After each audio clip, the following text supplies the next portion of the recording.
Hello, welcome to Cosby Studio. I'm John Cosby. I'm going to make a video about the basics of painting. In other words, break it all the way down to the very beginning. So each step along the process gets you closer from the art store to the gallery. And everything in between is a progressive amount of information that you need. So I'm going to try to touch on every bit of that all the way through this video, starting from what to buy. You know, what's the supplies that you absolutely need. We're going to talk a little bit about palettes, we're going to talk about the easel, and we're going to talk about brushes, then what to put the paint on, the grounds. In other words, how to finish it with varnish at the end. We'll do that, we'll talk about that after I painted something. Then we're going to get into the nuts and bolts of painting. After we go through, I guess, let's call the first part the chemistry of painting. We're putting all the elements together.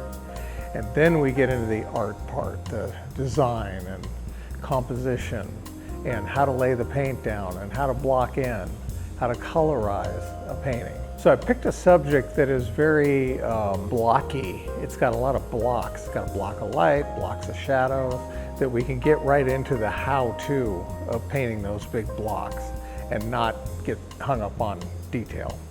So we'll talk about that once we get into the painting process and how to limit yourself to just painting the big shapes. Okay, this is a good example of a really quick three-value breakdown of an image. And you could probably tell what it is. It's got the trees and bushes and a little rim light. And then I've got some white in the black, so it turns it a lot lighter gray. And I just leave the canvas as that third value, the white. Because I'm going for the simplicity. This is a beach scene, same idea. I'm breaking down the form and deciding in advance that these are the three values I'm going to use. They'll be colorized, but they'll be these values, or darn close to them. This is a whole different type of a beach scene, but you get the gist. And I'm making decisions as I'm going through these little studies that help me a lot when I get into my final painting. So it's not a waste of time. Also, they make great Christmas gifts. But design-wise, I'm going to take an image that I've got up on the screen now. You can use this as reference, and it'll be downloadable also on the site. This is just a very simple little beach scene. It's from here in Laguna Beach. There's a few people in it. I can choose to put them in or not put them in. But I'm going to design something that will use the shadows to my greatest benefit. When tinting up colors, like these are my modification pools. So rather than dip into the white all the time, if I need a light blue for something, like say I've got my neutral here, and I want to tint it up a little bit with a lighter, up into a light blue. I want to gray down that light blue. See how easy that is? Now I get a nice light gray. If I want to go lighter, I can push even more in.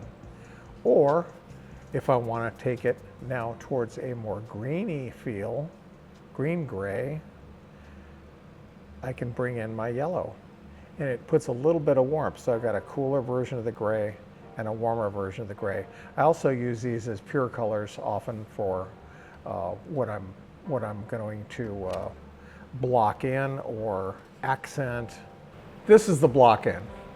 And once you get the painting to this point, you can see the relativity of how each and every shape is relating to the shape next to it, and as the painting, you know, in the painting as a whole.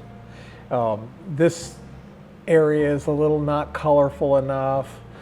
This area is too colorful, but the values are all correct. It's just I have to start taming the color and brightening some other colors. And then I will work the edges at the same time, if I possibly can. And detail is not being thought of yet. In other words, detail is like the little tiny shadows that are going to happen. The stairway, the people, those are all details. All the main block in is here. So now let's finish colorizing this area up here. The background mountain can be cooler, more purple. So I'm going to work on that, but I'm also going to work on these greens. So I'll start with the background mountain because I want to balance the greens. I don't know how much cool I can get into these until I know where that mountain is exactly. So my background mountain, I mix the color up, and then I right up here add a purple, which is, I'm using the warm red because I want to gray it just a little bit. So blue and the alizarin crimson will make a very bright purple, which sometimes you want.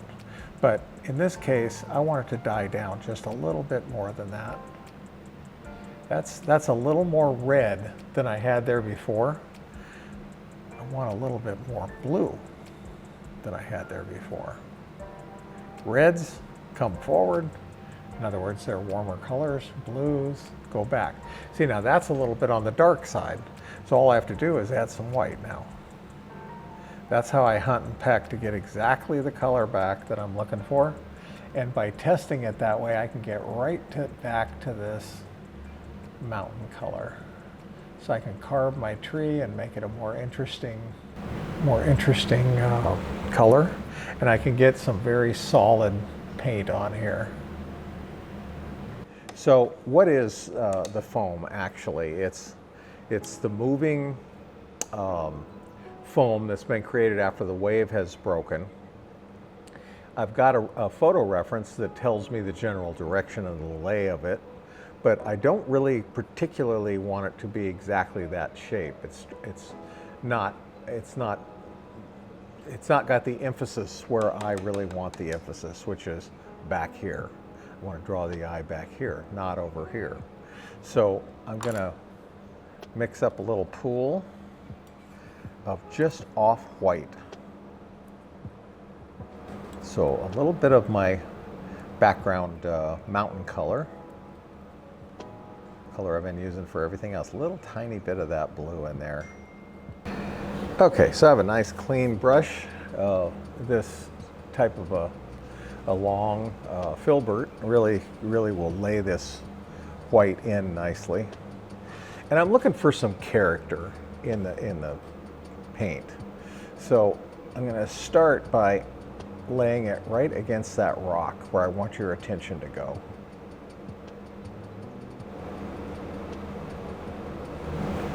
Drawing your eye back into where the figures are going to be interacting. I don't need to put every little nuance in yet. Just looking for a few of the hints. And I don't want all the lines to completely connect to each other because it's not the way that this works in real life.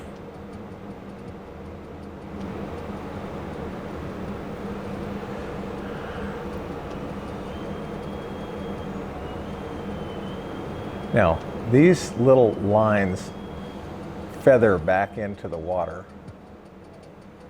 See, I've generally made an angle, but I haven't really made an angle that connects, not all of these shapes completely connect into each other. And the water is dragging back out of that. So it kind of starts the shape off looking a little more like a natural flow onto the beach. You don't want to interrupt this too much. You've already got it all set up. So I am going to add a little blue back over that, but not much. So right now I'm just going after the whites or the light foam. Okay, so you finished your painting.